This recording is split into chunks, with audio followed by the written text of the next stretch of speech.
Uma coisa que a gente adora fazer é documentário.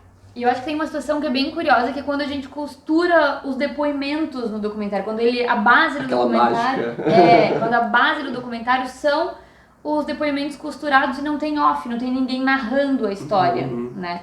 E aí as pessoas, normalmente, as pessoas leigas principalmente, perguntam pra gente: como que vocês fazem isso? Vocês ensaiam com os entrevistados? Vocês gravam com todos os entrevistados junto para que um saiba o que o outro está falando? É uma grande roda de conversa? Acho que é legal a gente explicar um pouquinho como é que a gente faz esse processo, né? Não, na verdade ele é um processo muito trabalhoso, né? Na verdade é aí que a gente fala sobre produzir conteúdo, aí dá para entender o que é produzir um conteúdo, porque vai desde a época do roteiro, onde a gente pensa a pergunta. Então, por exemplo, a gente vai conversar com esse entrevistado sobre 1990, esse daqui sobre 91, aquele 92, aquele 92. Daqui a pouco eles estão falando uma narrativa, mas... como boa jornalista que você pode dizer que o trabalho pós é muito mais complicado do que só fazer a pergunta antes, porque às vezes a pessoa não dá a resposta que você quer. É isso mesmo. A gente começa esse trabalho, na verdade, conversando com os entrevistados antes, com a câmera desligada. E aí, sabendo mais ou menos como cada um fala, o jeito que a pessoa fala e o que ela dá brilho no olho dela de falar, né? O que ela tem mais propriedade para contar, a gente vai montar um pré-roteiro.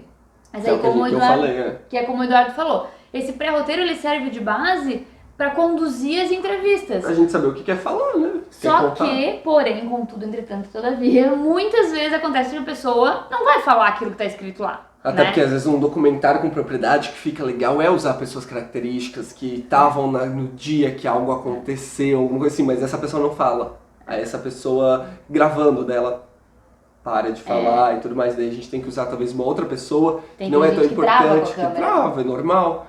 E daí tem que usar uma outra pessoa para falar uma parte que não falou, então é legal ter o roteirinho por trás para saber o que já foi falado, o que não foi falado, tudo mais. Mas o grande trabalho, daí era o meu gancho que eu queria dizer da parte, principalmente dos jornalistas que fazem isso muito bem, que é a parte de pós-produção.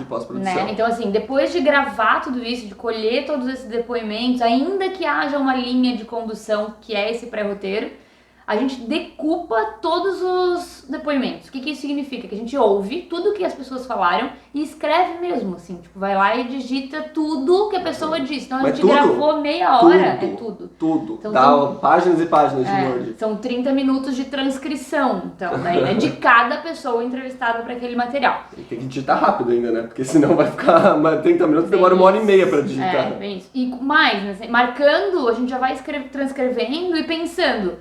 Esse trecho eu acho que dá pra aproveitar, aqui tem uma frase que é legal, aqui a pessoa diz uma sentença completa, vai dar pra usar já talvez... Já passa um marca-texto, que nem em época de faculdade, bibliográfico, vou usar essa parte, eu vou costurar. É muito parecido com um exemplo da referência bibliográfica numa monografia, por exemplo. Você vai pegar um autor, fazer o outro falar e fazer essa costura. No caso do vídeo, a gente ainda tem que escrever não só o marca-texto, mas ainda anotar o tempo certinho, pra gente não ter que ouvir tudo de novo atrás daquele depoimento. Então, de quanto a Gostei daquele momento, tava no 3 minutos e 54 segundos, fulano de tal disse essa frase. A deixa inicial é essa, a deixa final é aquela. E quando a gente pensa num grande projeto, como documentários que a gente já fez, onde cada entrevistado tinha meia hora de coisa... 10 entrevistados, cada um com meia hora, é muito trabalho. Isso é produção de conteúdo, né? Mas é incrível, é muito legal de fazer. O resultado é literalmente mágico. É como você sai... Exatamente, o diálogo fica tão perfeito que parece que estava tudo combinado. Tava tudo... Mas vocês falaram que tinha que falar? Não. Porque a mágica tá aí. É a pessoa que viveu naquele local, naquele momento, aquela ação, e ela fala com a intensidade dela, né? O desafio é esse, é buscar a naturalidade... mesmo que seja pré-produzido, né, é conseguir aproveitar o que há de mais espontâneo nos entrevistados.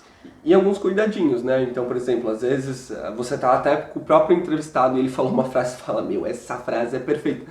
Mas ele gaguejou, ou ele não sei o quê, senhor, pessoa, ser humano, repete. Repete respira, repete e termina. Então, porque você sabe que o editor já vai conseguir tirar aquele pedacinho ali. A gente acaba, com a experiência, conseguindo editar na cabeça, assim, né? Então, essa frase dá pra usar. Desse trecho até esse trecho... Ele já falou sobre isso, ó, não precisa mais pedir pra ninguém falar sobre o assunto. E às vezes a gente faz de propósito, de perguntar de formas diferentes a mesma coisa, pra que a pessoa fale de formas diferentes pra gente poder escolher o que usar. Exatamente, né? E às vezes até a mesma pergunta pra pessoas diferentes, pra, tipo, realmente ficar aquela sensação de complemento. Porque os dois sabem a mesma história. Então, um começa contando e o outro termina contando. E tu fica, que legal. E é que nem o cortezinho de sequência, né? Que era a dica do corte, vamos supor que nem quando se a gente pausar esse vídeo agora e eu terminei com a mão aqui, então é legal que essa mão termine aqui. É a continuidade. Continuidade, né? Então isso é importante também, dependendo do formato que você for usar, pra não ficar feio. Então, a pessoa tá indagando, daqui a pouco ela volta. E ela começa tudo do novo. Não, pera. Óbvio que numa costura fica um pouco mais suave isso, mas continuidade é uma coisa legal de estar na cabeça. Edu, mas eu queria que tu explicasse um pouquinho também, assim, qual é o desafio pro editor, né? O roteiro, num caso como esse, é fundamental? Bom, depende do tipo de editor que você vai, a função de edição que você vai ter que fazer. Se você vai ter que ser o editor que vai ter que decupar e fazer tudo mais, porque assim, diferente de um jornalista, um editor, ele vai fazer na decupagem, que na hora que ele estiver escutando, vendo a imagem, ele já vai cortar, separa, cortar, separa. Não vai escrever. Não fica tão bom quanto decupar e tudo mais, mas às vezes é o tempo que tem pra fazer, é o que tem que fazer. Então, nesse caso, esse seria um tipo de... Mas o mundo ideal é ter um roteiro. O mundo ideal, que é maravilhoso, é quando você tem profissionais que então vão decupar, vão vir com o roteiro de edição. Então vai vir, Edu, 3h54, tem aquela frase, não sei o quê, mas talvez tem que dar uma ajeitadinha, porque em 5 minutos com outra pessoa. Pensei então, numa imagem e tal. Isso, ou daqui a pouco eu chego, por exemplo, quando tu faz o roteiro, ou a Nana faz os roteiros. Gente, não deu, ficou muito ruim, a pessoa tava botando o dedo no nariz.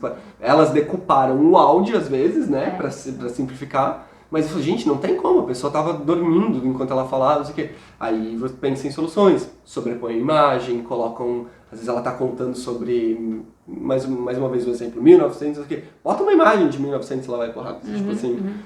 Aí, essa é a parte do editor, é fazer com que a imagem fique tão legal quanto o conteúdo decupado. Esse é só um formato de documentário possível, é um que a gente gosta bastante de usar, apesar de ser muito difícil de fazer, mas ele é bem prazeroso e eu acho que ajuda a contar a história de um jeito mais humano e com a voz das pessoas que realmente fazem parte, sem interferência de um locutor, por exemplo. Né? E ele faz um documentário quase não parece um documentário, porque tu vai assistindo, parece uma conversa, tu vai assistindo, acabou. Eu fiquei meia hora assistindo, mas não era um documentário isso, não era um documentário, mas porque ele foi bem feito. Em outro vídeo a gente fala sobre outros formatos possíveis, mas a gente já explicou aí então como é que funciona esse para os curiosos de plantão.